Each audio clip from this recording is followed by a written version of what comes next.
Oh man, I had recorded about a dream and I went on and on about it. And I think I was so confused by it that I was taking a meaning that I thought it meant, right? Like I was interpreting it in a way that I thought that's what I was trying to, or at least I was beginning to go down a path of what I thought. Okay, so let me try to spit this out. Oh man, there's a lot here. Okay, so one,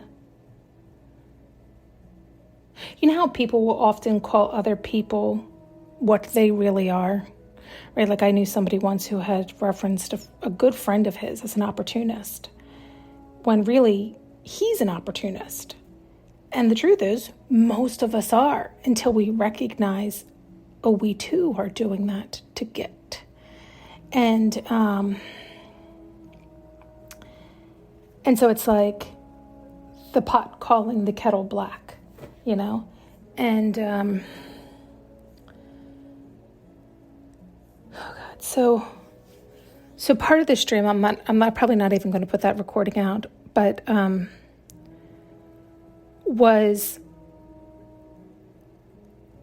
I was going up on an escalator. Okay, so that's interesting. So while ascending, it was like a perfect match to come in. I'm trying to get the broad strokes and the real meaning. And it's like, don't let your past sabotage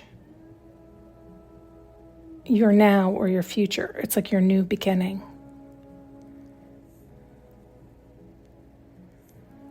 Don't let it hold you back or bring you back down or change the timeline.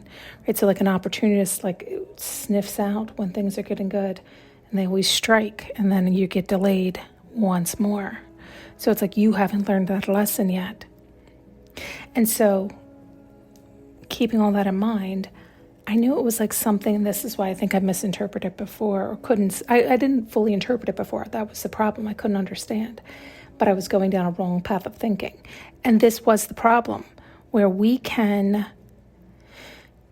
mix our own signals because we confuse ourselves. Like I was very, very confused by this for a long time, where I had seen somebody a certain way, right? Like I had on the rose-colored glasses and I imagined them to be a certain way. And I just saw them the way I wanted to see them, the way I wanted them, right? It's like, you can't change anybody. Allow them to be who they are for yourself. Okay, so they're showing many things. Slow down. Let's get the first part out.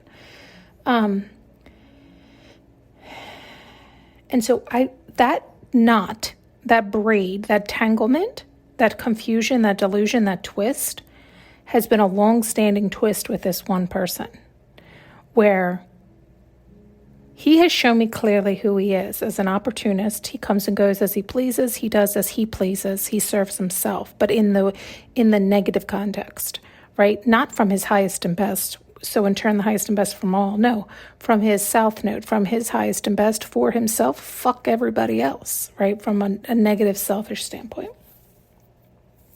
And so,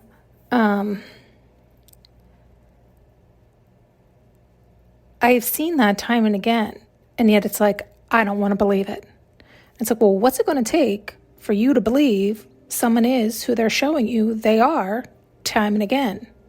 So if you want to keep playing into it like a fool, then that's exactly what you are, a fool. That's your choice then. You're choosing to go running into the sword over and over and over again. Swearing it's not a sword and then getting stabbed. Swearing it's not a sword and then getting stabbed. Swearing it's not a sword and then getting stabbed. How many stabs does it take?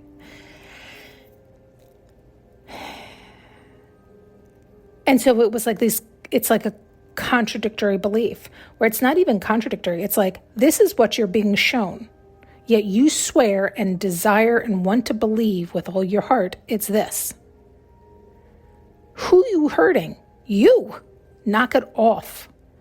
And it was like I couldn't unhinge it. I couldn't untangle it. It was like, why do I still have this pool? Well, because you have this pool, because you have placed upon this person this image, this mask, this identity. This is who you believe that person to be. It is not who that person is. So it's like you are mismatching things. It's like that bodysuit. So I want that bodysuit to encompass all of these qualities, which I swear this person had. And I would look and seek and find them any which way I can. Even though I was being shown clear as day by words and actions and so forth that he was another way. And so I'm just hurting myself and crossing my own signals. And it's been a real challenge for me. Because you're just lying to yourself, and then you're confused by your own lies. You're tangling up your own self in your own web of confusion and delusion. And so I've done this a lot, right? It's because I might enjoy certain aspects of people, and so I dismiss. It's like dismissing the red flags, or it's dismissing the truth, or it's dismissing things that are not in alignment with me because of other things that are, right? And it's like not, I guess, knowing how to weed through that or stand strong in understanding that, like swallowing that truth, seeing what it is, and of course there's always like, why am I calling it in? What lesson do I need to learn? All that stuff. But part of that lesson is exactly what I'm telling you. It's like, don't tangle yourself up. We are on this planet with others. So just because you're living your dream, they're living their dream too. And so don't get your dreams tangled or muddled or confused, right? Like, it's like, don't force people to play roles that they're not meant to play, right? Like everything should flow naturally. Everything should sync up naturally. If we're forcing, fighting, trying, efforting, then we're attempting to change, control, manipulate. That's no. And it's like, yes, that's so wrong for the other person, but ultimately it's wrong for you. You're denying yourself of the ease and the flow that you desire. Maybe it's lack of patience. You don't want to wait. It hasn't come. You haven't found it. But that's usually because we haven't figured out our own self, our own lessons, our own confusion, our own delusion. We haven't untangled another knot. Whatever the case is, oh man. It's like this person has popped up again recently and it's like haunted my dreams. The coulda, woulda, shoulda, the what if, the desire. But it's like, but all that was based on what I wanted to see, the rose-colored glasses. That was never the truth. So you're still desiring an illusion and matching it with a specific. So you're fucking yourself up. Stop it. You can still desire those things, but allow that feeling to flood your body. So however the true match comes, it flows naturally. There isn't the effort, the forcing, the trying. And it's like, it's not going to hurt you. You're not going to keep running into swords with the one that matches beautifully, right? Like,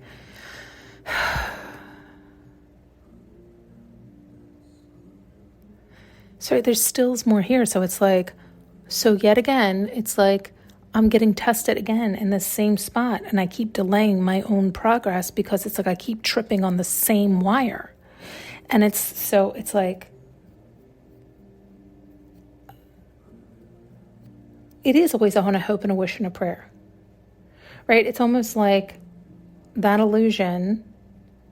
If you can't see it's an illusion, it'll keep popping back up and you keep buying into the illusion, hoping it's real, and then realizing it's not, and then getting disappointed again. But if you do that enough times, it becomes a familiar pattern. So then you're doing it out of pattern, not out of choice. So you've stopped, again, thinking. Oh, God. And so, like, my gut at the moment is, like, getting twisted. Like, I'm getting, like, nauseous almost because it has been a scenario that has kept me stuck in my head and took me a really long time to untangle and get out of my head. And that's the thing. It's like, so every time you get out of your head, you start to feel better and you start to go in the right direction. What happens? That same test comes back up. Have you learned? Are you ready to leave it behind? Do you realize you deserve better, that you don't have to keep going back to this? And I tend to do this. I tend to make every excuse in the book because I don't have enough facts. I don't have enough to make a true decision. I don't have real truth. And it's like, well, sometimes you don't get all of it or the answers you're seeking, because what are the answers you're seeking? Really, what are the answers you're seeking? You're seeking for some fucking excuse that will allow you to believe that illusion is actually real and that the illusion will come to life. Do you see what I'm saying? It's like, you already have enough evidence. You've already been shown enough red flags. You've already felt the sword enough times. So if you're looking for some further truth out of the horse's mouth, what you're really desiring is some excuse to explain away the pain, to justify your own stagnation, your own halting of your own life and dreams and desires and forward movement, to relieve that pain that you did that to you, that you waited for something that was never real to come to life. It was never real to come to life. Because you were insistent on the how, the specific. If you can drop that fucking specific and that how, it's all there waiting for you. But you won't allow that in because you're zoned in on the thing that is the illusion. And it's painful. Like my stomach hurts and I want to cry. Like, it's painful. It is painful when we see what we're doing to ourselves. Because it is only us that is in charge. So it is only us that is doing it to us. So why do I keep hurting myself? It's like the familiar specific that allows me to reach the relaxation, the state, the desire I want to get to. But again, that familiar was never real. And because I had made it so specific, I'm only tripping myself up. Oh boy. Thanks so much for tuning in and listening. You can now purchase an audio journey with me using the link below.